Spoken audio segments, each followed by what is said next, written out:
Hello friends, welcome to my channel. இந்த video பார்த்தீங்கன்னா Saturday அன்னைக்கு எடுத்தது. இந்த நாள் எனக்கு எப்படி போச்சுன்னு பார்க்கலாமா?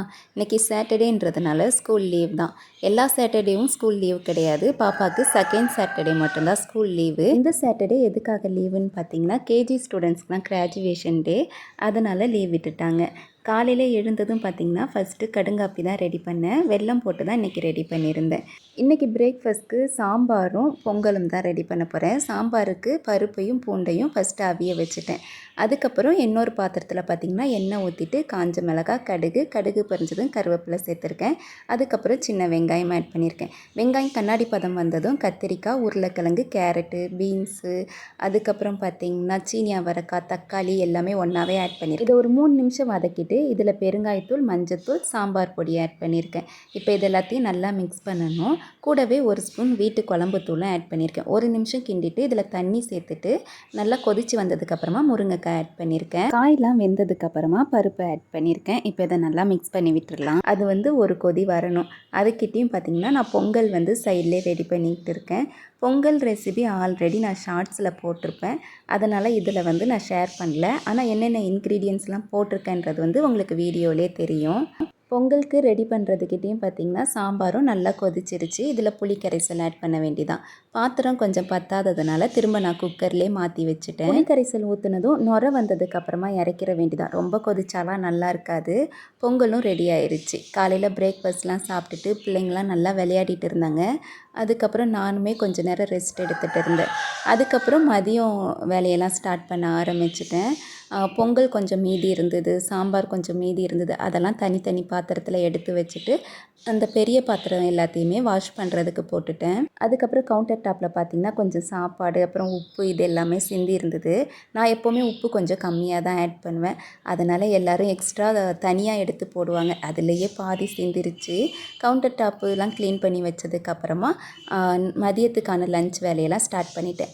இதுக்கு நடுவில் பாப்பாலாம் பார்த்திங்கன்னா ஹோம்ஒர்க் கொஞ்சம் பெண்டிங் இருந்தது. அதை பண்ணிகிட்டு இருந்தா. எங்கள் அண்ணியோடைய பிள்ளை பெயிண்ட் பண்ணிகிட்டு இருந்தா. இன்னும் 2 பிள்ளைங்க மேலே விளையாடிட்டு இருந்தாங்க. இன்றைக்கி மதியம் லஞ்சுக்கு பார்த்திங்கன்னா சிக்கன் எடுத்துகிட்டு வர சொல்லியிருந்தேன். அதனால் வெங்காயம்லாம் கட் பண்ணி ரெடி பண்ணி வச்சுட்டு இருந்தேன்.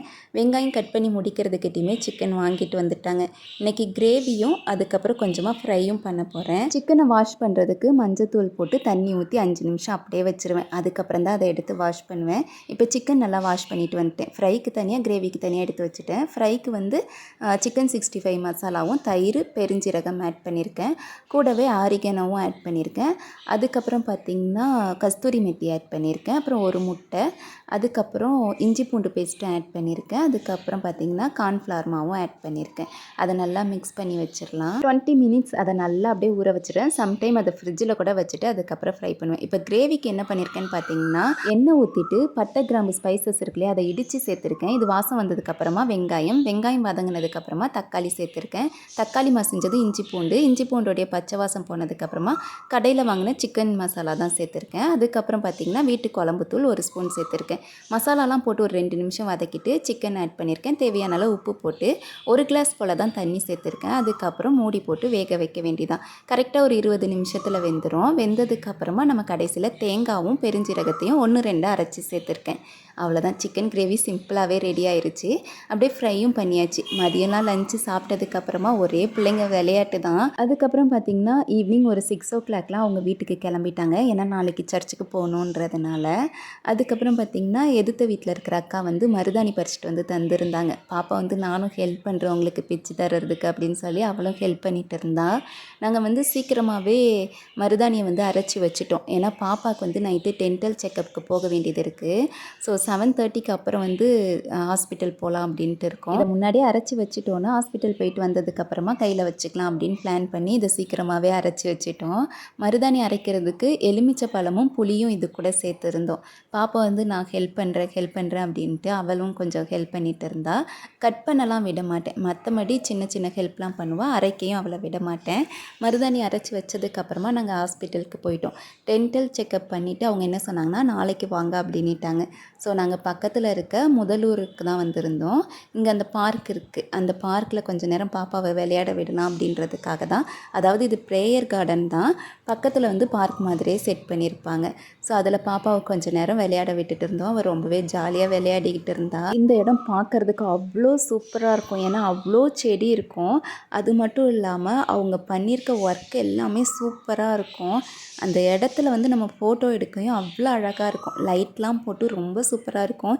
இந்த இடம் எப்போவுமே பகலை வரதை விட நீங்கள் நைட்டு வந்து பாருங்கள், அவ்வளோ சூப்பராக இருக்கும். நிறைய பூச்செடியாகவும் இருக்கும், ரொம்ப அழகாக இருக்கும். நீங்கள் ஃபோட்டோலாம் எடுக்கிறதுக்கு ஒரு சூப்பரான இடம். இந்த இடத்த நீங்கள் வீடியோவில் பார்க்கும்போதே தெரியும், அவ்வளோ அழகாக இருக்கும். கிட்ஸ்லாம் ரொம்பவே என்ஜாய் பண்ணுவாங்க, ரொம்ப பீஸ்ஃபுல்லாக இருக்கும் இந்த இடம்.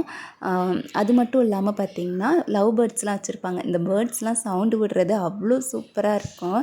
பேர்ட்ஸ்லாம் நல்லா கலர் கலராக ரொம்ப அழகாக இருந்தது. அதுவும் அதை ஆடுறதுக்காக ஊஞ்சல்லாம் உள்ளே போட்டிருந்தாங்க. அதில் உட்காந்து அதை ஆடிட்டே இருக்கும். அதெல்லாம் பார்க்குறதுக்கு ரொம்ப சூப்பராக இருக்கும். நான் கொஞ்சம் நேரம் அதே பார்த்து ரசிச்சுட்டே இருந்தேன். அதுக்கப்புறம் நிறைய ஃபோட்டோலாம் எடுத்துகிட்டு இருந்தோம். இது வந்து இட்லி பூ. இந்த பூவில் பார்த்திங்கன்னா நிறைய வெரைட்டி வச்சுருக்காங்க. இது ரெட் கலரில் இருக்கா, அடுத்து பாருங்களா ஒயிட் கலரில் இருக்கும், அதுக்கப்புறம் பார்த்திங்கன்னா பிங்க் கலரில் ஒன்று இருக்கும். இந்த மாதிரி கலர் கலராக நிறைய வச்சுருப்பாங்க. இந்த செடிலாம் பார்க்குறதுக்கே அவ்வளோ சூப்பராக இருக்கும். அது மட்டும் இல்லாமல் மல்லிகை செடியும் இதுக்குள்ளே இருக்கும். இதோடைய வாசனையும் சூப்பராக இருந்தது. ரொம்ப நேரம் பார்க்கில் விளையாடிட்டு இருந்தோம். 9 o'clockலாம் பார்க் வந்து பூட்டிடுவாங்க. எதிர்த்தாப்பில் பார்த்திங்கன்னா ஏஜேஜே பேக்கரி இருக்கும். அங்கே வந்துட்டு கொஞ்சம் ஸ்நாக்ஸ்லாம் பார்த்துட்டு இருந்தோம், எதெல்லாம் வாங்கலாம் அப்படின்ட்டு. அதுக்கப்புறம் பாப்பா ஒரு சில இதெல்லாம் கேட்டுட்டு இருந்தா, எனக்கு இது வேணும் அது வேணும்ன்ட்டு. அதில் வந்து எதெல்லாம் அவள் சாப்பிடுவாளோ அது மட்டும் ஒர்த்தானது மட்டும் வாங்கி கொடுத்துட்டு, அதுக்கப்புறம் ஸ்நாக்ஸ்லாம் பர்ச்சேஸ் பண்ணிவிட்டு பில்லாம் போட்டுட்டு கிளம்பியாச்சு. பேக்கரியை விட்டு கிளம்பும் போதே நைட்டு 10:30 தாண்டிருச்சு. வர வழியிலே ஒரு ஹோட்டலில் வந்து டின்னர் சாப்பிட்டுட்டோம். ஆனால் மோஸ்ட் ஆஃப் த ஹோட்டல் வந்து க்ளோஸில் தான் இருந்தது. எங்களுக்காகவே ஒரு ஹோட்டல் இருந்தது, அங்கே சாப்பிட்டுட்டு அதுக்கப்புறம் வீட்டுக்கு கிளம்பி வந்துட்டோம். அதுக்கப்புறம் மருதாணிலாம் வச்சுட்டு நைட்டு படுக்கிறதுக்கு டைம் பார்த்திங்கன்னா 11:30 ஆயிடுச்சு. அவ்வளோதான், இந்த நாள் எங்களுக்கு இப்படி தான் போச்சு. இனி நெக்ஸ்ட் வீடியோவில் பார்க்கலாம்.